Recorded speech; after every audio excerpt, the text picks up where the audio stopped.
My Lords, I too want to congratulate the four noble lords who made excellent maiden speeches today.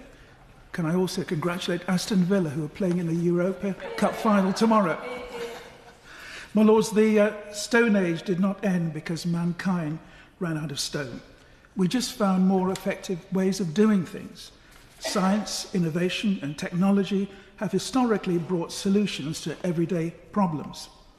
Britain can be proud of the fact that it started the Industrial Revolution. We are now in the fast-moving artificial intelligence revolution. But the issue is, my Lords, whether we are leaders or followers, giants or clients. One of the lessons from history is that we should learn lessons from history. It was my bill in 1997 which established Britain's first ever comprehensive DNA database. As a result, we became the first nation in the world to embrace this groundbreaking technology. Nearly 30 years later, the DNA database has positively transformed the effectiveness of medicine, forensic and research science. Of 195 nations in the world, 175 now utilize DNA profiles. I declare a further interest as a Vice Chairman of the All-Party Parliamentary Group on Artificial Intelligence. I'm also a former Chancellor of Bournemouth University, which has its own specialist data science and AI department. Now, the King's speech included key bills of direct relevance to the technology sector, including the Cybersecurity and Resilience Bill and the Regulation for Growth Bill. But, my Lords, there was no mention of an AI regulation bill. Meanwhile, AI is being monitored, I would say, in pieces through the Online Safety Act and a patchwork of policies in various sectors. This is not the same as a coherent framework for the development, deployment and use of AI.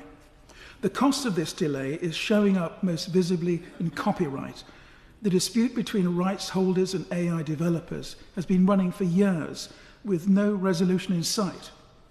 Ironically, in the music industry, it is wealthy musicians like the UK's Sir Elton John and Sir Paul McCartney who have been speaking out on behalf of lesser-known creative artists who cannot afford expensive legal fees to protect their copyright. Clear regulation is not the enemy of innovation.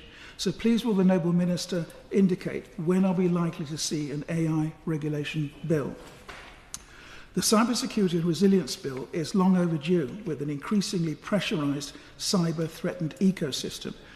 In recent months, my Lords, we've seen major airports like Heathrow, retail chains like Marks and Spencer, and large manufacturers like Jaguar Land Rover all immobilised by cyber hacking. So can the Noble Minister say whether this bill will properly account for AI stewardship? Now, the Regulation for Growth Bill claims to give organisations controlled environments to build and test AI tools. But I query whether this will be enough to support the innovation landscape and retain AI companies in the UK. There are numerous examples of UK AI startups which were created here but bought out by the Americans. For example, DeepMind in London was sold to Google. SwiftKey in Cambridge was acquired by Microsoft, and Vocal IQ, another startup company in the east of England, was taken over by Apple. Earlier this month, I was invited to speak at an awards ceremony in America, the biggest AI event, presumably in the world. It was backed by the federal government, and it was backed by Wall Street. We need that here now.